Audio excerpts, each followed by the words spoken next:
Professor doctor Hafeez الرحمان بغدادی صاحب سے ہم یہ جاننا چاہیں گے کہ یہ خلا کی اور تنسیخ نکاح کی اسلامی اور شرعی حیثیت کیا ہے؟ یہ میرا بڑا پسندیدہ موضوع ہے اور اس موضوع کے اندر میرے بڑے تحفظات بھی ہیں اور بڑی ریسرچ ہے اس کے اوپر، اور بہت سارے علماء کے ساتھ میں یہ تو نہیں کہوں گا کہ میرا اختلاف ہے، لیکن وہ میرے اس نقطۂ نظر سے زیادہ ایگری بھی نہیں کرتے۔ وہ روایت کے اوپر ہیں تو میں نے اس کے اوپر روایت سے ہٹ کر جو قرآن اور حدیث کا اصل منشا ہے وہ میں نے پیش کیا۔ سب سے پہلی بات تو یہ ہے کہ طلاق کے بارے میں جو ایک کنسیپٹ ہماری گردش کرتا ہے سوسائٹی میں، مذاق میں ہو جاتی ہے، غصے میں ہو جاتی ہے، یہ تو بالکل ہی کنسیپٹ غلط ہے۔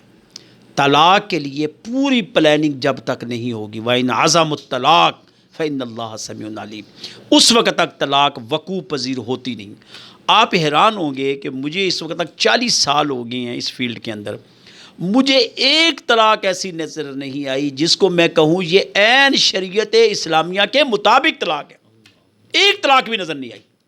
حیران ہوں گے کہ بڑے بڑے انسٹیٹیوشن موجود ہیں پاکستان کے اندر، ایسے ایسے انسٹیٹیوشن ہیں کہ ان کے شیخ الحدیث ہیں، شیخ القرآن ہیں، لیکن اس معاملے کے اوپر انہوں نے یعنی جو چیزیں روایت کے اندر پیچھے چلتی آ رہی ہیں اس کو انہوں نے آگے گزرنے کی کوشش نہیں کی۔ آپ کون ہوتے ہیں جو پیچھے بات آ گئی وہ، حالانکہ قرآن کہتا ہے فوق کل ذی علم علیم، ہر علم والے کے اوپر ایک علم والا موجود ہے۔ اگر ہم اس کو باقی چیزوں کے ساتھ منسلک کریں گے تو اس کا مطلب یہ ہے کہ قرآن نے آج کے دور کے تقاضوں کو ہمارے لیے رہنمائی نہیں کی۔ طلاق کے معاملے میں بھی لوگوں کو سوچنا چاہیے تھا۔ اس کی پرسنٹیج اس ملت اسلامیہ کے اندر، خاص کر کے پاکستان کے اندر اتنی بڑھ چکی ہے کہ عدالتیں بڑھی ہوئی ہیں۔ علماء کا کام تھا کردار ادا کرنا اور بتائیں کہ یہ طلاق ہے، یہ طلاق نہیں ہے، بلکہ ایک راستہ کھول دیا جی کہ آپ حلالہ کر لیں۔ حلالے کے بارے میں باقاعدہ ڈائریکشن دی جاتی ہے، حلالہ کر لیں جی ہو جائے گا۔ تو میرے نزدیک صرف 2 وجہ ہے طلاق کی ٹوٹل، اگر وہ وجہ آپ کے سامنے آ جائے تو آپ اس کے اوپر نفاذ کر سکتے ہیں۔ طلاق مرد جب دیتا ہے، کیا عورت بدکار ہو جائے کسی مرد کے ساتھ اور وہ ظاہراً نظر آ جائے، 2 گواہ ایسے مل جائیں جن کی شہادت کے اوپر لوگ رشک کریں کہ یہ سچے لوگ ہیں، الزام لگانے والے نہیں، ان 2 کے اوپر پھر 2 گواہ دیں، تو جب ان عین آنکھوں سے دیکھنے والا ہو تو اب بھی اسلام یہ نہیں کہتا طلاق دے دو، اسلام کہتا ہے کہ مرد اس کو سمجھائے، شوہر سمجھائے، اس کا بستر الگ کر دے، نہیں سمجھ آئی اس کی ہلکی سی پنشمنٹ کرے۔ اب پنشمنٹ ڈنڈے سے نہیں ہے، موجودہ دور کی پنشمنٹ یہ ہے کہ اگر اس کی خواہش ہے شاپنگ کی روک دیں، پاکٹ منی کی روک دیں، میک اپ کی روک دیں، اپنا میکے جاتی ہے روک دیں، کسی اور جگہ آگے پیچھے جاتی، یعنی اخلاقی طور پر اس کو سزا دی جائے، ڈنڈوں سے نہیں۔ نمبر 1، 2 باتیں ہو گئی، یا بستر نہیں ہوا، سزا دی نہیں ہوا۔ اب تیسرا کام اسلام کہتا ہے کہ مرد اپنی طرف سے، عورت اپنی طرف سے 2 بندے لائیں، ان کو کہیں سمجھائیں۔ اب یہاں بھی قرآن کا فارمولہ یہ ہے کہ جب وہ بڑے 2 بیٹھیں گے، ممکن ہے صلح ہو جائے، یہ نہیں کہا ممکن الگ ہو جائیں، قرآن تو الگ کرنا چاہتا ہی نہیں آپ کو، ممکن ہے صلح ہو جائے، ممکن ہے ان کے درمیان آپس میں پیچ پڑ، مان لیا نہیں ہوا، پھر بھی نہیں ہوا۔ یہ 3 پروسیس ہیں، اگر ان 3 پروسیس کو آپ بائی ٹائمنگ لیں تو 3 مہینے بن جاتے ہیں، اس کے بعد پھر ایک طلاق ہے۔ اب وہ کہیں کہ طلاق دے دو، وہ 3 طلاق کے بیک وقت نہیں دے سکتا، اب کہے گا انت طلاق، میں تجھے طلاق دیتا ہوں، اس کو کہتے ہیں طلاق رجعی۔ اب وہ طلاق رجعی میں 4تھا مہینہ شروع ہو گیا، پروسیس کے اندر وہ عورت عدت اپنے خامد کے پاس گزارے گی، وہ باؤنڈ ہے، وہ نہیں جا سکتی۔ ہمارے ہاں تو عورت گھر میں ہوتی ہے، طلاق پیچھے گئی ہوتی ہے، ہمارا تو طلاق تو اسٹامپ فروش لکھ کے بھیجتا ہے، اور اسٹامپ فروش جب طلاق لکھتا ہے تو وہ بھی ایسا عجیب آدمی ہے کہ آپ دیکھیں کہ طلاق کے اوپر کیا لکھا ہوتا ہے، 3 طلاقیں دے دی، یہ میرے اوپر حرام، اس کے بعد آگے لکھتا ہے اگر یہ کسی جگہ نکاح کر لے مجھے کوئی اعتراض نہیں۔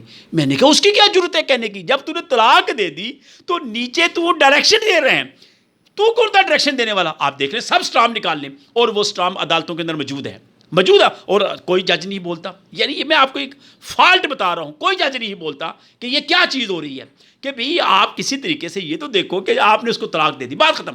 کبھی اس کا سٹیٹس نہیں نوٹ کیا گیا کہ تمہارے ساتھ ایک بچی 10 سال رہی ہے، اس کا کیا سٹیٹس ہے، اس کے 2 بچے ہیں، ان کا کیا سٹیٹس ہے، ان کو تم سیپریٹ کر رہے ہو، اس کو کوئی پاکٹ منی، اس کو کوئی رہائش، اس کا میڈیکل، کیا سٹیٹس تم دے رہے ہو اس کو؟ کچھ بھی نہیں۔ اچھا، اب اسلام کہتا ہے اس کو ایک طلاق دے دی اس نے، انت طلاق، طلاق ہو گئی، طلاق رجعی کے اندر صبح و شام. اب یہاں اسلام کہتا ہے کہ وہ میک اپ کے ذریعے، جس طرح موجودہ دور ہے، میں میک اپ کا اس لیے ذکر کرتا ہوں کہ پوری قوم اس کو میک اپ ہی بن گئی ہے، میک اپ ہو رہا ہے پوری قوم کا. اگر اس کے اندر اٹریکشن پیدا ہو جاتی ہے، سمائل پاس کر لے ایک دوسرے کو، تب بھی رجوع ہو جاتا ہے. اگر رجوع ہو جائے تو بات ختم. نہیں رجوع ہوا، اس کا مطلب دونوں نے طے کر لیا، مرد نے طے کر لیا نہیں لینا اس کا. اب پوری عدت گزارنے کے بعد دوسری طلاق دے گا، انت طلاق، یہ طلاق بائن ہے. اس کی جب عدت گزرے گی اب اس کو اجازت ہے، اگر یہ کرنا چاہتے ہیں تو نئے ٹرم اینڈ کنڈیشن کے ساتھ نکاح جدید کر سکتے ہیں. کوئی براتوں کی ضرورت نہیں، ولیموں کی ضرورت نہیں، نئے ٹرم اینڈ کنڈیشن کے ہم وائلیشن نہیں کریں گے کسی بھی شکل میں. اگر پھر بھی نہیں ہوتا، پھر تیسری طلاق. 3 مہینے وہ 6 مہینے لگتے ہیں تیسری طلاق دینے کو، جس کو کہتے ہیں طلاق مغلظہ. جب طلاق مغلظہ دی، اس کی عدت مکمل ہوئی. ہمارے علماء یہاں بھی بات کرتے ہیں جب 3 طلاقیں دے دی اب اس کی عدت کی بھی ضرورت نہیں، اس کی بھی عدت ہے اس کی، کیونکہ وہ پہلی 2 عدتوں کے درمیان گزر رہی ہے. تیسری طلاق وقوع مکمل تب ہوگی جب اس کی عدت مکمل ہو جائے گی. جب یہ والمطلقات یتربصن بانفسہن ثلاثۃ قروء، لفظ ہے ثلاثۃ قروء، 3 قروء. تو جب وہ عدت مکمل ہوتی ہے تو اب اس کے اوپر طلاق مغلظہ پڑ گئی، اب مطلقاً حرام. اب میرا یہاں موقف ہے کہ اگر وہ عورت، وہ مرد اس پروسیس سے دی گئی طلاق کے بعد کسی بھی عالم کے پاس جاتے ہیں اور عالم ان سے پوچھتا ہے کہ تمہاری طلاق ایسے ہوئی ہے اور وہ کہتے ہیں ایسی، تو ان کو تعزیراً درے مارے جائیں. اب وہ کیا لینے آئے ہیں؟ وہ تو فتویٰ بھی نہیں لے سکتے اور وہ یہ پوچھ نہیں سکتے کہ ہم حلال نکلوا لیں. یہ تو کہنا ہی جرم ہے. نبی نے فرمایا کہ حلال کرنے والا، کرانے والا، ڈائریکشن دینے والا، وہ تو کرائے کے سانڈ ہیں، مطلقاً حرام ہیں. بائی چانس، اب یہاں یہ ہم جملہ مجھے کہنا نہیں چاہیے یہاں پر بھی، لیکن میں پھر کہتا ہوں، بائی چانس اس عورت نے کسی جگہ نکاح پڑھ لیا، بائی چانس وہ مر گیا. اب پہلا اگر رجوع کرنا چاہے، اس کو حیا آ جائے، شرم آ جائے، کر سکتا ہے. بائی چانس نکاح ہوا، اس کے ساتھ بھی اسی طرح طلاق ہوئی، یہ اس طرح 6 مہینے کے پروسیس میں، اور وہ عورت آزادانہ پہلا کہے اور وہ کہے جی میں کرنا چاہتی ہوں، تو کر سکتے ہیں. نکاح حلالہ تو مشروط ہے، اس میں تو نہ عاقل ہے، نہ بالغ ہے، نہ آزاد ہے. اب یہ ایک صورت یہ بات. اب دوسری صورت عورت کی ہے. یہ تو آگئی مرد کے پاس، خلا جس کو آپ نے کہا. عورت کیا کرے گی؟ عورت اگر مرد وظیفہ زوجیت کے قابل نہیں، اگر تو اس کی شادی ہوئی ہے 2 سال، 3 سال، 4 سال، 5 سال، 6 سال، وہ ٹھیک رہا ہے، یک لخت وظیفہ زوجیت کے قابل نہیں رہا، اس کا مطلب ہے کہ وہ بیمار ہوا ہے، اس کی ٹریٹمنٹ لی جائے. عورت اس کو ٹائم دے، 1 سال کا، 6 ماہ کا، ڈاکٹر سے مشورہ کرے کیا یہ ٹھیک ہو سکتا ہے. اگر وہ ٹھیک ہو جائے تو وہ خلا مت لے، اگر وہ ٹھیک نہیں ہوتا تو وہ اس سے خلا لے سکتی ہے. ایک اہم ترین جواز یہ موجود ہے عورت کے پاس وظیفہ زوجیت کا. دوسرا جواز یہ ہے، یہ خال بات ہے. وہ کیا کہ عورت کہتی ہے، کلیم کرتی ہے کہ میرا مرد مجھے بدکاری کی طرف راغب کرتا ہے کہ تم بدکاری کا پیسہ لا کر مجھے دو، اور وہ عورت پاک دامن ہے، طہارت والی ہے، وہ کہتی ہے نہیں، تب بھی وہ خلا کے لیے کلیم کر سکتی ہے.